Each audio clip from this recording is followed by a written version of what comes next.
This is the Gutsy Health Podcast with Juanique and Tristan Roney. Hey, you guys, welcome back to the Gutsy Health Podcast. We have Gina with us. Gina, say hi. Hey, everybody. So I don't know if you guys remember Gina Warfel. She did a podcast with us back in December called Heart Space Healing. But while Tristan is missing in action, he doesn't really have a voice right now, you guys, and we'll do a little bit of an update. But while he is recovering and healing, Gina is going to be my co-host. So welcome, Gina. Yeah, thanks. We'll have a good time. And how is Tristan doing? He's doing really great. Our last update that we did was back in December, and it was me and Tristan recording. And what was interesting, he was doing so good. And the next day, everything fell to pieces. I'm not even kidding. Like his headaches went from like a 3 to a 10. And we were just trying to catch up on pain over and over and over. And it led to 2 weeks of honestly utter hell. He was just in so much pain, started throwing up, dizzy, and we're like, you need an MRI. And so we got an MRI. We found 3 really big tumors in his brain, and that's why he was throwing up, and that's why he was dizzy and had the headaches. And so the whole of January was just mourning, like death, because I think, honestly, mourning death is one of the most liberating experiences you can actually go through. It's one of the hardest, but once you get it out of the way and you become friends with death, every day is a gift. Does that make sense? Wow. Yeah. It does make sense, but I also can't imagine what it's like to be in your and Tristan's shoes. I mean, both of you are just like, no matter what is getting thrown at your way, you're just like, we're still here and we're still loving people, and we're still loving our lives, and we're still showing up, and we're still connecting with everybody. It is truly unbelievable. It's been really hard. Everyone is probably thinking 2020 was like the worst year of their lives. I'm like, 2021 is potentially the worst year of my life, and we're just barely in February. But there's so many lessons, and it's been really great. So we both unpacked death, and what's really beautiful is he is still fighting so hard, and he's actually doing amazing. Yeah. But we were able to have conversations that were so healing, and like, we said goodbyes in the most beautiful way, even though we're not saying goodbye. Like, we had so much closure. It was really beautiful. And then, anyways, he started radiation, and that was a really rough week on him and his pain levels. And then right after radiation, we found out that one of the tumors is just too big, and it was blocking a ventricle in his brain. And so we were getting like this backflow of pressure that would eventually lead to his death. So we had a doctor refer us to Dr. Reichman. He's like a very well-known neurosurgeon. And it's amazing that Tristan had, this is kind of a miracle, Gina. It's amazing. But Tristan had surgery on his last radiation treatment on a Friday. Dr. Reichman calls me Saturday the next day.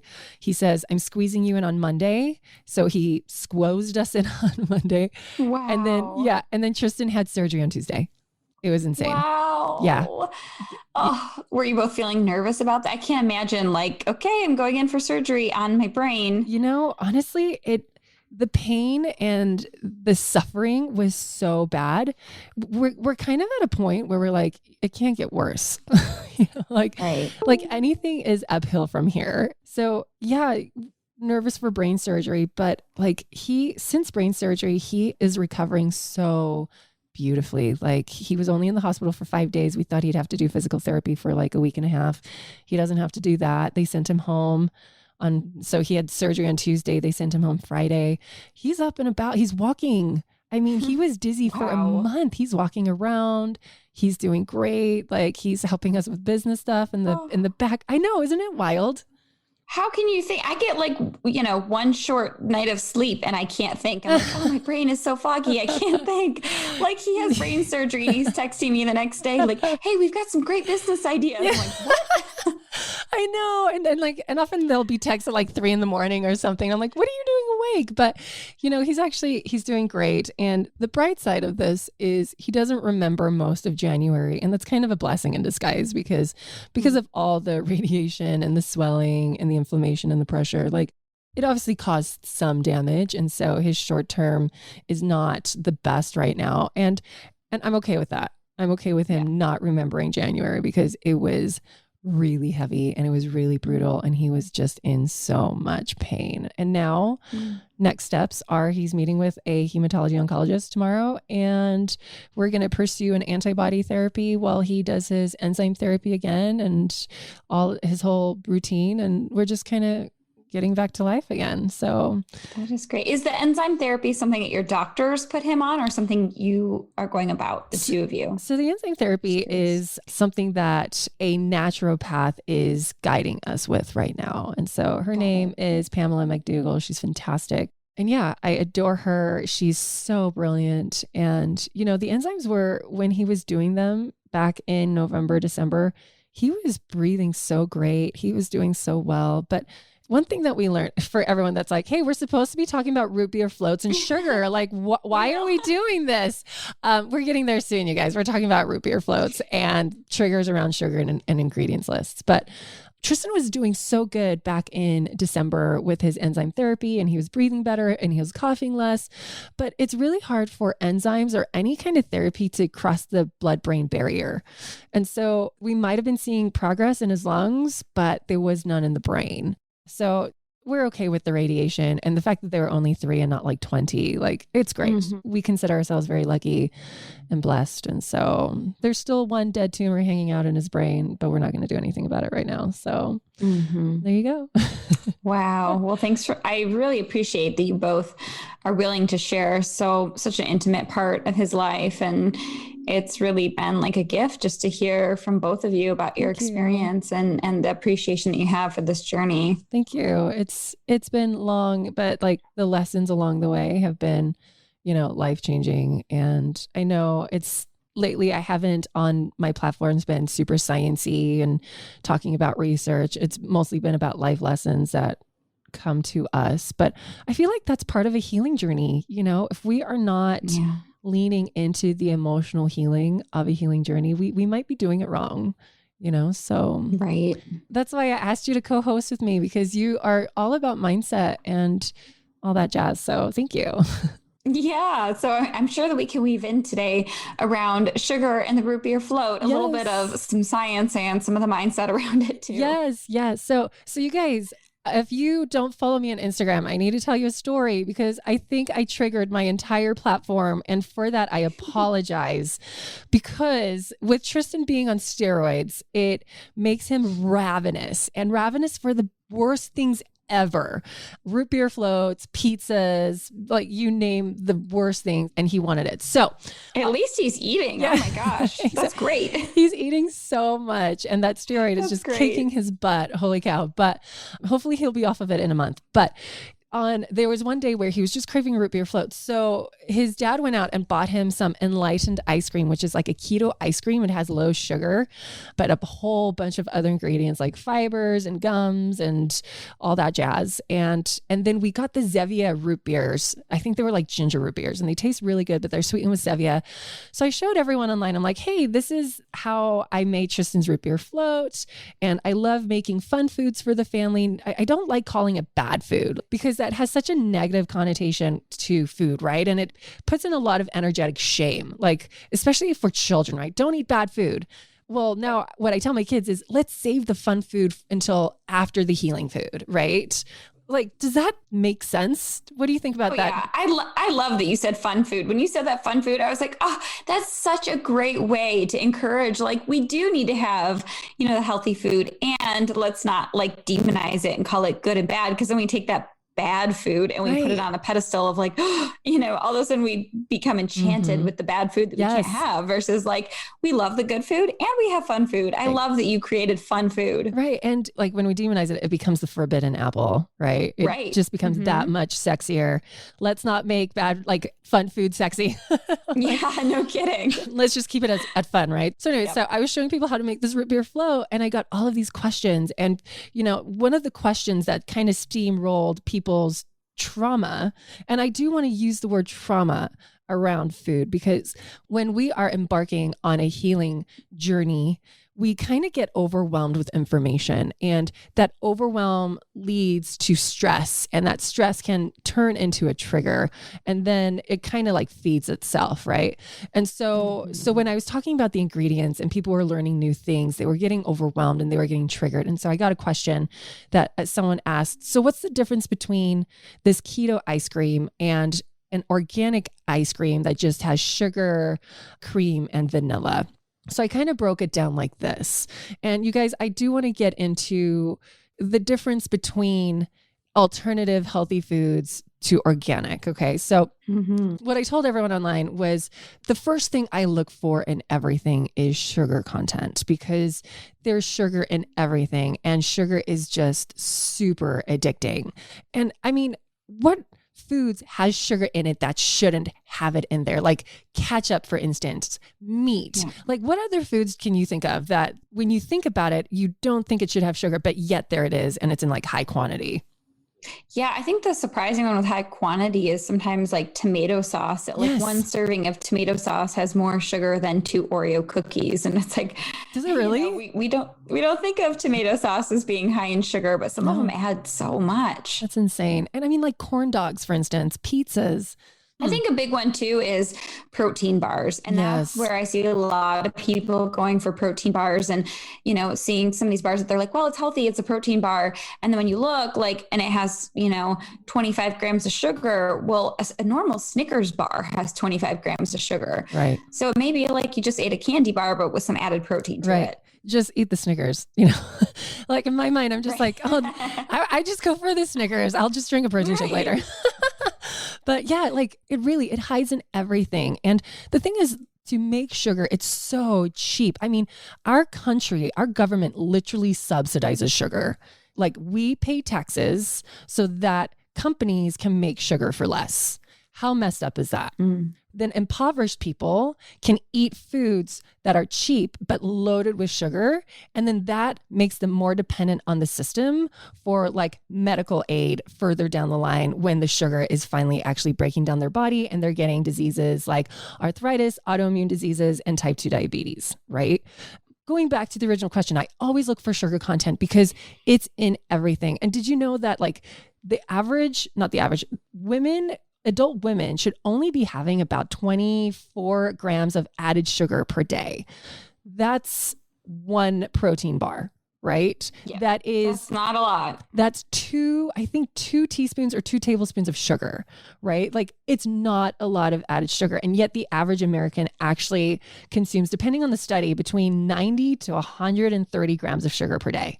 So we isn't that insane? Wow. And there's no cap on it, right? So let me give you an example. Here in Utah, we have really strict laws around alcohol, right? And probably for good reason, because alcohol is toxic to the liver and it causes drunk drivers and it can be harmful. Right. We regulate seatbelts. We regulate how often people go to school, because in our mind, it's for the betterment of everyone, right? But we don't do that with sugar. We allow people to consume as much sugar as possible without them recognizing it. And it leads to a lifetime of health issues, so it's not killing you today, but it's going to wreak havoc on your body 10 years from now, 20 years from now, 30 years from now, right? So sugar is just one of those hidden evils that it's the first thing I look for in every single product. I mean, let's talk about health foods, for instance, kombuchas. I mean, when last did you see a low sugar kombucha, Gina? They are really hard to find. Usually with kombucha, I like to do a little bit of kombucha, a sparkling water or something, just to try to like lighten it up a little bit. But kombucha is really tough because some of them, again, may have 20 to 30 grams of sugar in a bottle. Right. And it's interesting too, because you look at the bottle and it'll say 10 grams of sugar. And you're like, oh, there's only 10 grams of sugar for the whole bottle. No, that's for one serving. And there's 2 servings in there. So it's really 20 grams. So check for the servings and how many servings are in that. So that was my first thing that I brought up. So the reason why I used the keto ice cream for Tristan instead of like an organic, like sugar sweetened organic sugar, organic cream, organic vanilla ice cream is because sugar content is actually a lot lower. But yes, they still use like sugar alcohols, but you know, it's not going to spike his blood glucose. It's not going to wreak havoc on his insulin. And anyways, that's a story for another time. He actually has insulin induced type 2 diabetes at the moment. And so that poor guy. I know, like steroids are so hard on your body. They're so hard. But anyways, he's managing it great. So that's what I said. And then the second thing was dairy. And actually, I said in my comments, I said, when it comes to the keto ice cream and this like organic ice cream, I actually prefer the dairy if it was raw and like grass fed, because raw dairy is not heated. It still has the healthy bacteria in it. You know, like the proteins are not damaged from the overheating. And so like in an ideal world, raw dairy and then organic dairy, right? So the keto ice cream didn't win that match. You know, I was like, meh. So and then the third thing that I brought up was keto ice cream. When you look at the ingredients, it has like 20 different things, maybe 15, I don't know. And a lot of these things are thickening agents. They are fibers that are actually very sweet. There's one that I can't think of right now that is used a lot. Is it allulose or? Allulose, yeah. Is it tell us about that. Well, allulose is really interesting because it actually comes from fruit. So it is a natural sweetener that doesn't raise blood sugar. So it does come from fruit. So it's kind of nice that if you don't like the aftertaste that stevia sometimes has, a lot of the time with stevia, they have to add erythritol to it because stevia alone doesn't taste very good. So allulose is kind of nice because it doesn't have that aftertaste. What I found is when I started using allulose or products with allulose in it, I noticed I would get really bad, like really intense sweets cravings. So even though it wasn't spiking my blood sugar, I just noticed that as soon as I ate anything with allulose, I really wanted like more of it and more sweet. So I don't know if anyone else experiences that, but sometimes I wonder if maybe the mechanism behind that is you're tasting something sweet. And so maybe your body is preparing to digest something sweet and raising your blood sugar, or I'm sorry, not raising your blood sugar, releasing insulin to prepare for that carbohydrate, but the carbohydrate never comes. Right. So maybe your blood sugar drops at that point and triggers a craving. So I can't validate if that's true, if that's an actual mechanism that's happening, but I'm kind of wondering that. You know, I think you're 100% correct on that because, you know, we always think digestion happens in the stomach. No, it actually starts as soon as you start to see and smell and touch your food. I've mentioned this in another podcast, like when you prep your food, your digestive juices are going. And that is something that we've actually lost in our culture is we put something in a microwave and it's ready, right? Or we go out to eat and it just shows up in front of you. So your brain hasn't had the chance to kind of tell your gut like, hey, let's start producing like juices, right? To break down your food. And I'm going to tell you something really interesting. I'm glad you mentioned that, Gina, because I personally have a very, very what's the word I'm looking for? A very intense thermometer, and I'm going to call it a thermometer. It's a sugar thermometer in my body. If I eat too much sugar, I get a headache. Like as soon as I get around 30 grams of sugar per day of added sugar, I start getting like this light headache. And I'm like, okay, I went too far. My body's not happy. My inflammation is starting to spike, right? Well, and then when I eat high sugary foods, the headache stays longer. When I eat keto, like sweetened foods with like allulose and xylitol, I will still get a headache. And I think it's because my body is releasing insulin, and insulin like in high dose is actually very inflammatory to the body. It can cause like organ damage, which is another thing I learned while Tristan's going on this type 2 diabetes path. And so I feel like my body personally is very sensitive to insulin. However, if I'm going to, for me personally, pick between the organic ice cream that has 15 to 25 grams of sugar per serving, or if I'm going to pick the keto ice cream that has like 3 grams of sugar per serving and 10 grams of sugar alcohol, for me, the keto ice cream makes more sense because the backlash is less intense for me. Right. Right? Maybe we should explain a little bit like what's happening in the body, because a lot of people are like, okay, you're freaking out about sugar. What about a little bit? What about, where is that threshold? And maybe we should explain what happens in the body when your blood sugar starts to raise and when it like spikes up too much, and what that kind of looks like. So people know, are we talking like, should it be zero sugar? Is it a little bit? Is it a moderate amount? Right. Can some people handle a lot? You know what I mean? Yes. Dive into it. I want to hear what you have to say. You guys, Gina, we didn't introduce her, but she has a master's in, is it like human nutrition? Yeah, I have my undergrad in dietetics and my master's in human nutrition. Thanks. So she's really smart. And most of you probably listened to the podcast that she did with us back in December, but no, she is the science queen. And so do you think you can go into explaining to people what is happening when we're eating sugar? What happens when we eat too much? What happens when we don't eat it with fiber, et cetera, et cetera? Yeah, sure. I would love to explain this because it can get confusing, especially when people are like, is sugar good or is sugar bad? Is it fine? And when you understand kind of the mechanism of what's happening in your body, you can kind of get a feel for what we're talking about. So your cells use sugar, right? They can use them as energy. Your body can use it as energy. Your brain can use it as energy. So whenever you eat sugar or any kind of a carb and it gets digested, what happens is it gets digested into glucose, and then that sugar goes into your bloodstream. And ideally, your cells, it's hopping on with insulin, where insulin is kind of like the key to the lock. It lets it in the cell, right? Some people are like, what does insulin have to do with sugar? Yeah. Well, sugar can't get into the cell unless it has insulin kind of unlocking that door. Right. So when sugar comes in, ideally, we're unlocking the door, the cells are using it and burning it up as energy.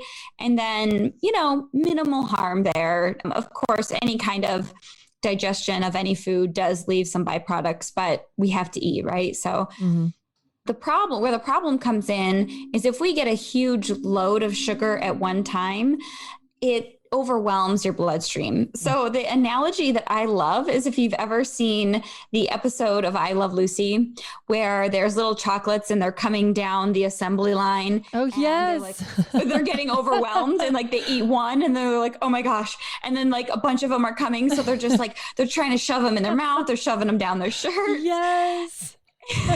So that's kind of what happens in the bloodstream when it gets overwhelmed with too much sugar. All of a sudden it's like, oh my gosh, we're overloaded. Yeah. Sugar is a sharp molecule. So if there's a lot of sugar in the bloodstream and your cells are not taking it and metabolizing it and using it for energy, you've got a lot of sugar that's floating around in the bloodstream.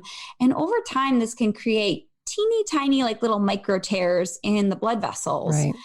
And so when we think of, a lot of people demonize like cholesterol as cholesterol being the bad guy, but cholesterol's job is to come in and protect those arteries from any damage, just kind of like a nice little Band-Aid. So sometimes too much sugar is what ends up creating this cholesterol to come in, protect the arteries from any of these tiny little micro tears and creating a little bit of inflammation. Right. So it makes sense when we see that over time, if blood sugar isn't regulated, where diabetics might have issues with those nice, tiny little delicate blood vessels, in the eyes and in places where we have these little gentle capillaries and blood vessels where the sugar is kind of creating too much rubbing and wear and tear. Right. So, and another thing to mention is as much sugar as you have in the bloodstream, your body will try to produce the same amount of insulin. So if you have a lot of sugar being rushed into the bloodstream, your pancreas is going to produce a ton of insulin to match that. And so an insulin has its own issues as well. It serves us, but not when it's in mass, right? Yep. That's why, we're trying to emphasize today why we just need to be mindful of sugar when it comes to, eating it. However, we don't want people to freak out, right? Because we're always in choice. And when we recognize the problem, hey, we have a sugar problem in our country and in our culture, and no one's regulating it, then we have the choice to say, okay, I'm going to regulate it myself for myself and my family, right? So that it doesn't lead to long-term issues down the line. Exactly. So if you are eating some sugar and you're active and you know your cells Yes. are metabolizing the sugar as it's coming in and your body is keeping up with it, like great. If you're constantly overloading the system and you're getting that assembly line that's overloaded and your body can't keep up and your body is surging like this insulin to try to put it away and store it and get it out of your body, over time that pancreas can start to get a little bit tired, or your cells might get a little bit resistant to using that insulin and that sugar. All of a sudden the key doesn't work as well anymore to bring the sugar into the cell. So when people are like, what is insulin resistance?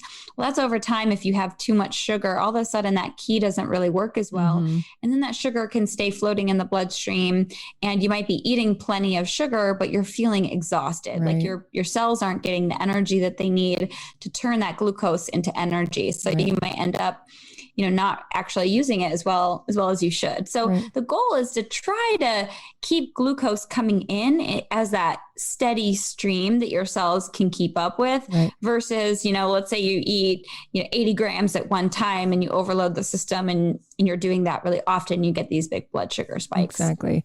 So I want to circle back to that insulin resistance really fast, and then we'll kind of move on. But this is just so important for you guys to understand, right? Because a lot of people, okay, let's go back to like a doctor's office. You go to a doctor's office and they check your fasting blood glucose.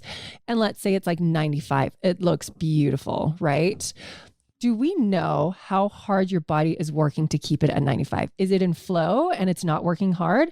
Or is it like maxing out insulin to keep it at 95? And there's a reason why I asked that question, because a lot of the times doctors will not check your insulin levels. And I see this all the time in the blood work that I do, where people's blood glucose, their A1C, like it's all beautiful. Normal. And their insulin is like through the roof. And I'm like, this is what happens with that insulin resistance and that lock and key mechanism. So insulin resistance is when you use one key to open one door to let one blood glucose go in, and that key lock mechanism is not working. So now you bring in another key to shove in the second key and push. And now the door is opening, right? So we've used 2 insulin molecules to get 1 glucose molecule in. After time, now we're going to need 3 insulin molecules to shove that door and that lock and key mechanism so that door can open and glucose can get in. And so that is insulin resistance right there. And so your body is using a lot of insulin to do the job of what 1 insulin molecule used to do back in the day when your body wasn't so overwhelmed with sugar. And that is the problem. And that kind of stuff leads to fatigue, weight gain, inflammation, organ damage, autoimmune issues, you name it. And so did I explain that okay, Gina? Absolutely. Okay. You're spot on. And I see the same issue where some people have all the signs of blood sugar dysregulation, where they're eating high amounts of carbs throughout the day and they have like stubborn belly fat and they're exhausted and all these signs of blood sugar being a little bit off. But then we look at their fasting blood glucose and we look at their hemoglobin A1C and it looks normal. And that's just because we're looking at an average, right? We were not seeing like those highs and those lows. We're not seeing the midday spikes and we're not seeing the drops. We're actually just seeing like an average. And so they're like, no, I keep my blood sugar in check really well. And then it can be eye-opening if maybe they have the opportunity to use like a continuous glucose monitor, or they do a finger prick just to check and see where it's at. Or we just look at their diet and we see that they're actually eating way more sugar than what they had thought they were. Right. This concept of sugar is just so tricky because we are not taught it in school. We're not taught it by our doctors even. There's a book by Ben Bickman. He has a PhD and he wrote a book, I think it's called How We Get Sick. And it's all about this. It's all about how sugar is really the poison of our modern day society because we overconsume it. And again, I want to take it back to the trigger, right? I don't want people triggered as they're listening to this, just informed, because when you're informed, then you can make good decisions. I know I keep saying this. Let's bring it back to the root beer float. Which one's better? The keto ice cream that has less sugar, but more potentially problematic ingredients, or the organic ice cream that has more organic sugar, but less of the other weird ingredients. You guys, at the end of the day, it depends on when you ingest each ice cream, how did your body feel, right? Because maybe you do have insulin resistance and your body utilizes a lot of insulin to keep your blood sugar stable. Maybe the keto ice cream is better for you. Maybe, you have gut dysbiosis and you have SIBO. And so all that fiber in that keto ice cream is going to make you bloated and gassy and tired. And it's going to produce an entirely different immune response. So maybe the keto ice cream isn't for you. Maybe the organic 15 grams of sugar ice cream is your friend. But I want Gina to kind of touch on why we need to get away from these rigid ideas that there's only one perfect food, one perfect way. We don't have to be militant about this. Can you dive a little bit deeper into why this is problematic and how that kind of mentality needs to change in our health culture? Yeah, I love that you brought that up, that you said it's really about knowing yourself and your body. We're all so different, right? We have different genetics. We have different gut issues. We have different blood sugar levels. To just say that every person should be eating this one same way or this one same product or this one same style is crazy. It's so crazy. Yeah. And so I always think about it as your health is the relationship between you and your body. It's knowing your own body and using this information as ways to navigate that information and try different things and help you dial in what's the best thing for you. Right. But really kind of seeing yourself as your own research project and your own experiment. Because if we get so lasered in on this is the one and only way, then it kind of puts our health back up into our brains and not trusting what our bodies are telling us. Right. And then we get so fixated on it.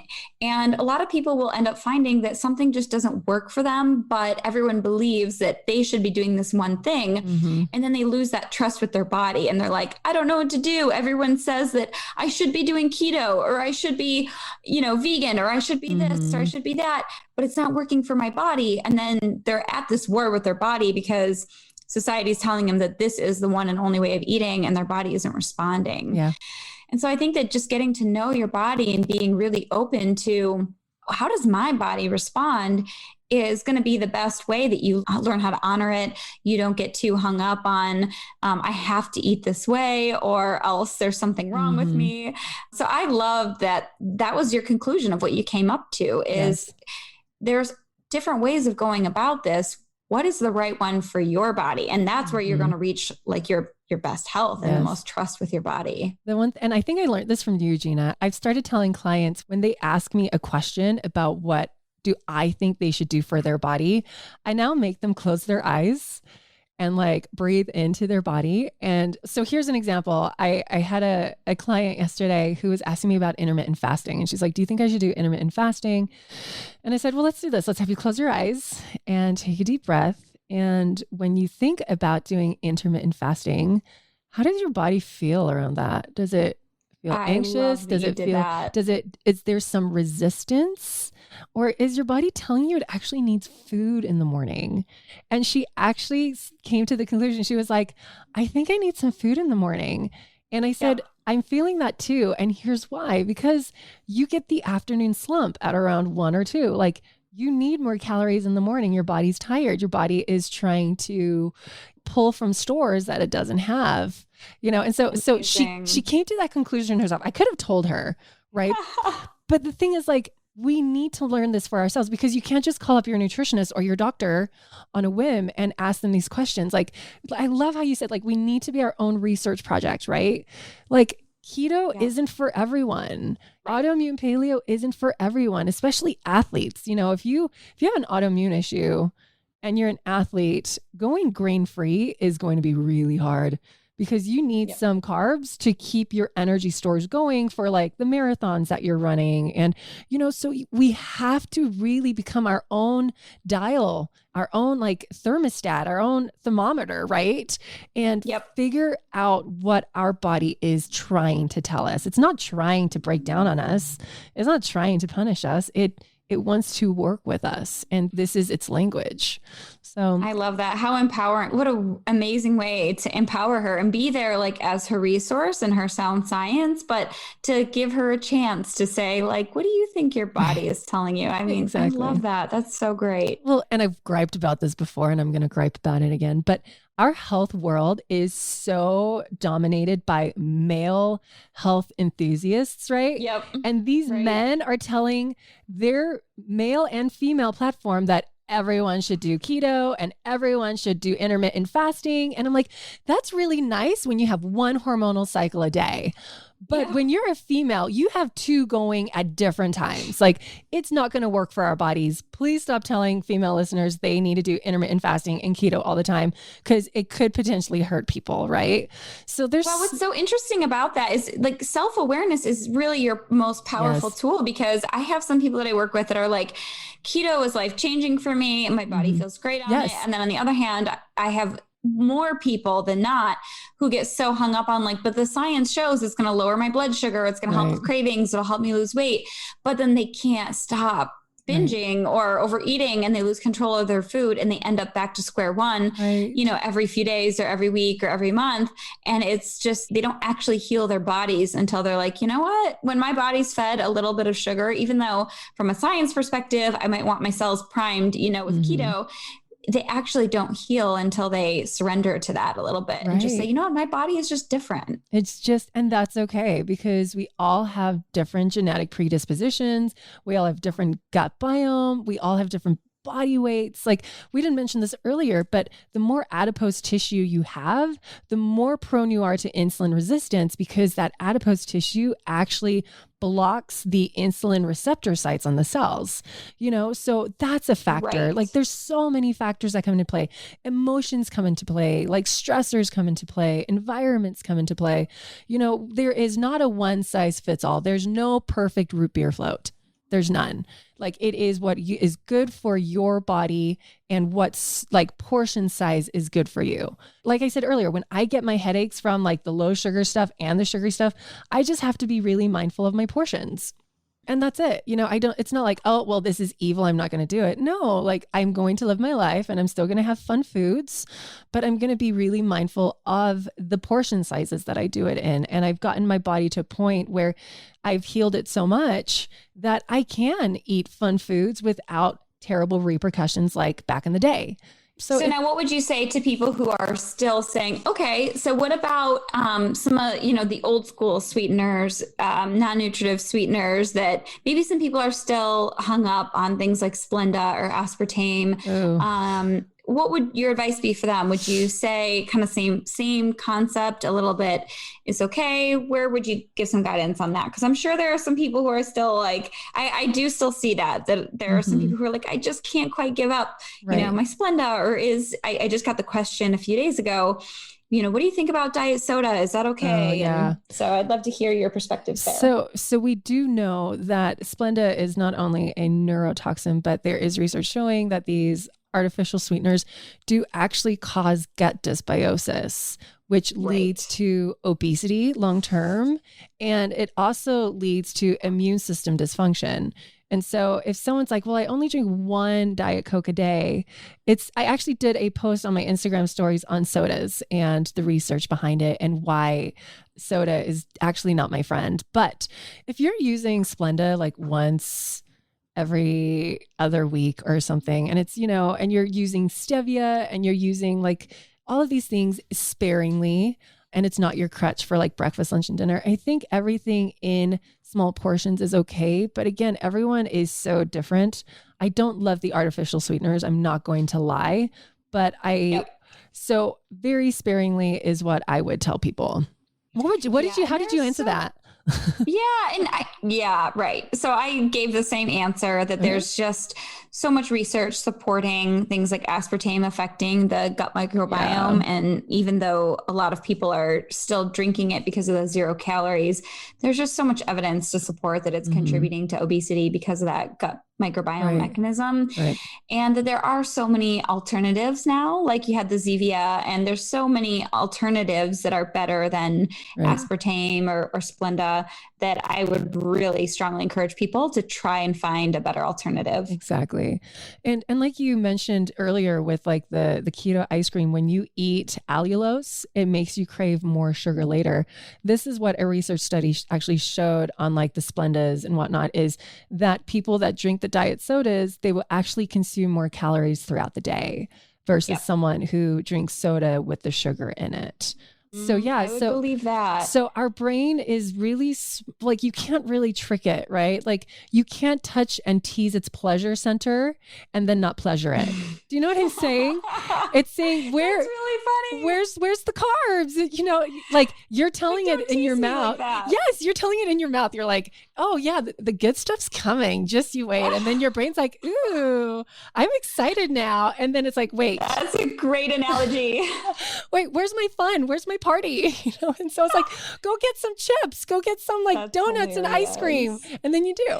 So yeah. And again, like if you have a little bit of allulose or a little bit of monk fruit or sugar alcohols and you're like, it's fine. It satisfied my palate and I'm good. I move on with the day. Great. Yes. For me, I know, like I try to not use it that much because I just noticed that I get worse sweets cravings than if I didn't have it, or if I probably would have just had sugar. Right. So I use it very sparingly. So here's a little bit of TMI for listeners. I'm so sorry you're going to hear this, but when I eat Lakanto like chocolate, because it's actually sweetened with, they say it's monk fruit, but it's actually mostly erythritol. Yeah, it's mostly a sugar alcohol.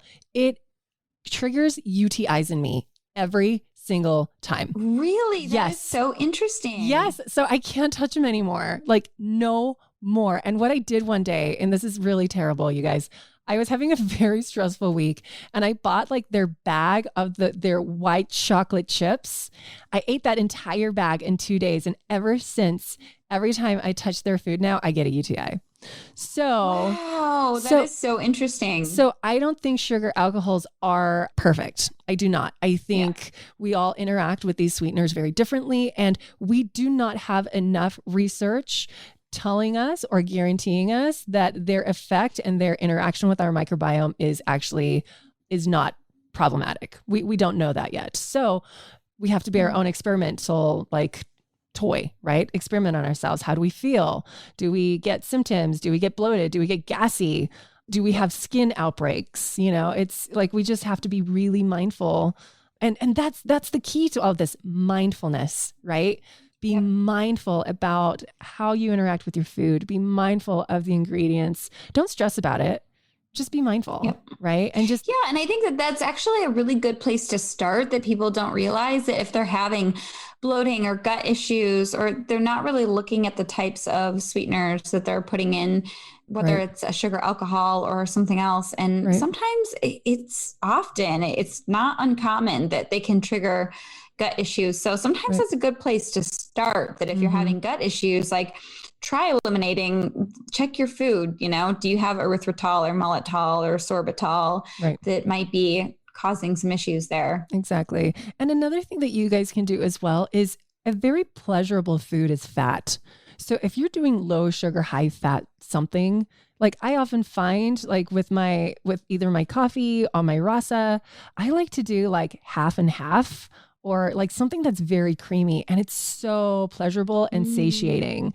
We had, back in the 90s, we did low fat, high sugar crap, right? And it's because we had to load food with sugar because we didn't have the pleasure from the fat. So if you just like try to add more fat to your stuff, you know, you might find that you're just as satiated as when you used to eat high sugar. However, I do want to share that I actually saw some labs yesterday where someone's cholesterol was 313.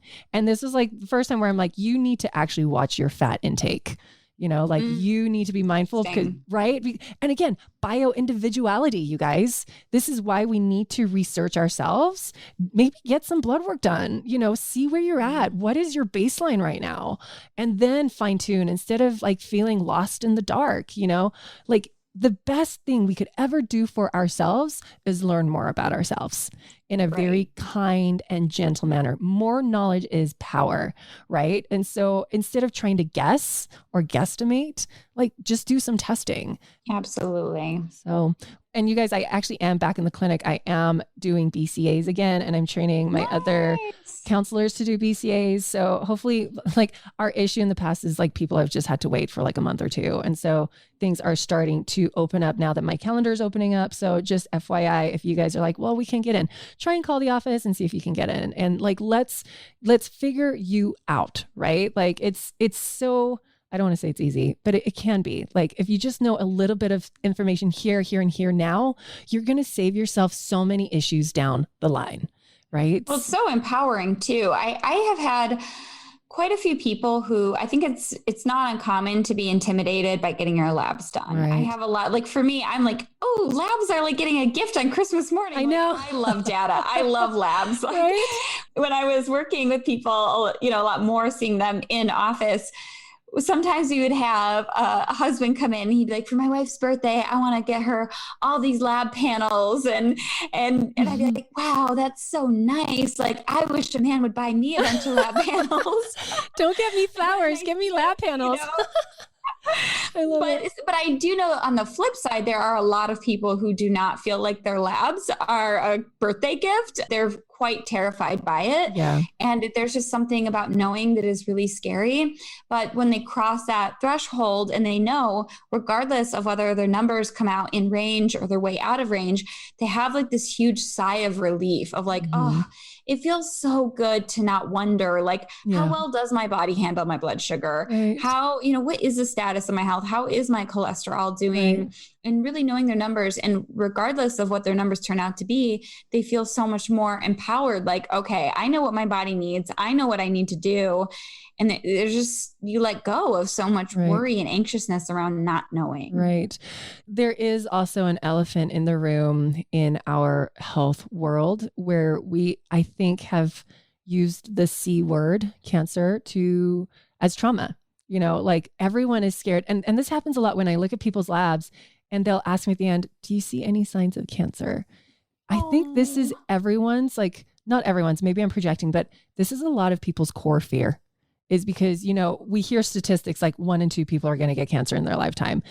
That is scary, right? That can be very scary. And so like, I want listeners right now to maybe check themselves and ask themselves, am I traumatized? Like, did I pick up trauma along this pathway, right? Along this healing journey? Because if you have, and if you are trying to heal yourself through a trauma response, it's not going to happen, right? Like if you find that there's the resistance with learning more about your blood work, doing more testing, like we need to get to the bottom of that trauma. We need to be mindful of it and release it so that it doesn't have power over you anymore. Right? Because I truly do believe that the universe is working for you and not against you. But when we're stuck in trauma, it can often feel like the universe is working against you. Let's not stay there anymore, you guys. Like, let's face this head on.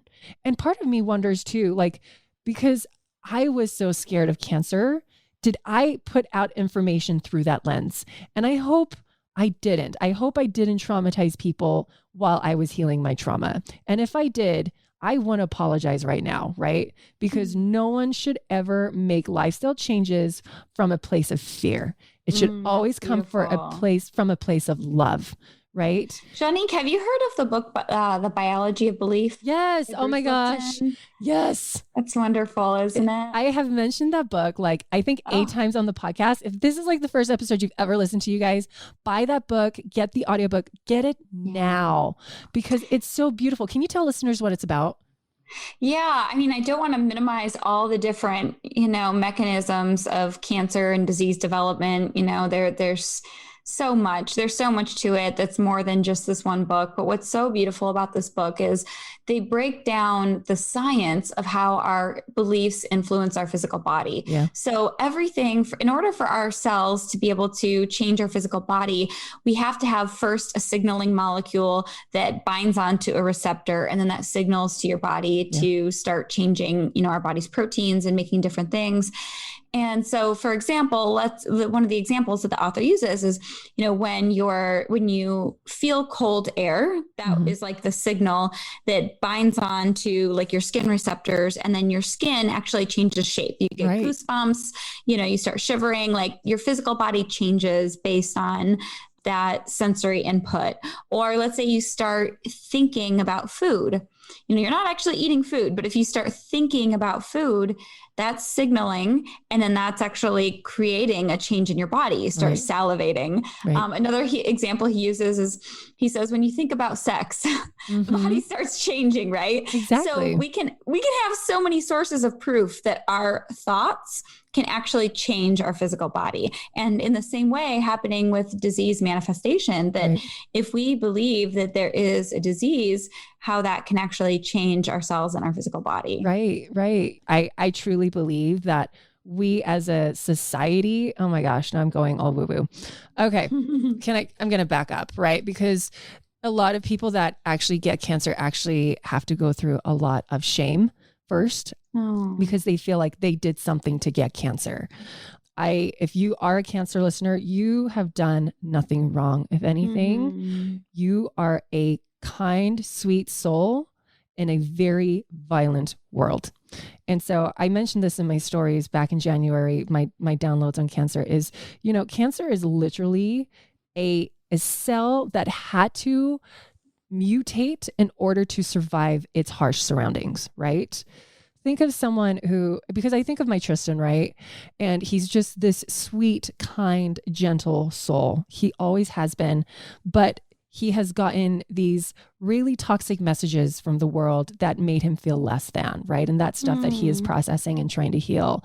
But he had to mutate who he was to his core in order to survive all of this like programming from the world, right? And it hurt him very deeply. And so I know this is getting very personal and not sciencey, but I truly believe that, and cancer statistics are a message to us as a society that we are failing each other, right? If people are still getting cancer, it's because we are not healing ourselves. We are not loving ourselves. We're not loving our communities. And so in the sense of energy, that's the energetic output that we are putting into our universe and into each other, right? When we heal that energy, we will start to see cancer declining. But this is our gauge right now. This is our thermostat. And that was my download with thinking about cancer. So you guys, with that being said, thank you for listening. Gina, thank you for co-hosting with me today. You are just wonderful. And you guys, a few things. Gina, you have a thing called Mastering Mindfulness. Can you tell people a little bit about that?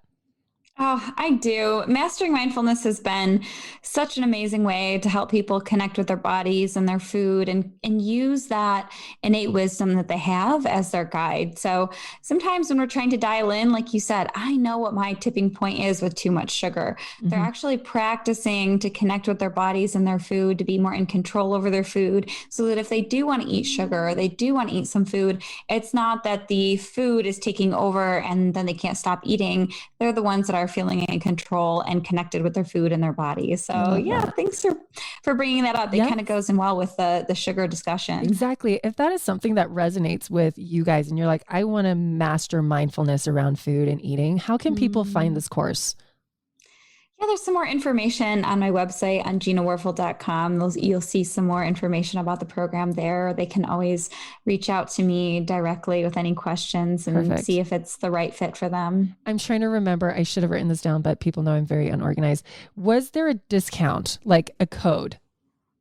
Do you remember? So for the, yes. So I have a smaller course called Conquering Cravings, which is kind of an introduction.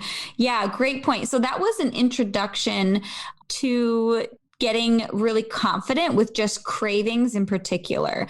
So that is like you can go through the materials. It's about 4 hours of materials where you can work and do the skills to get really confident when sugar cravings come up. And then you can identify like, what cravings do I have?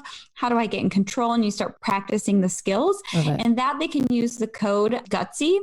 Okay. For a discount for that. It's kind of like a spotlight course. It's a self-study at home spotlight course.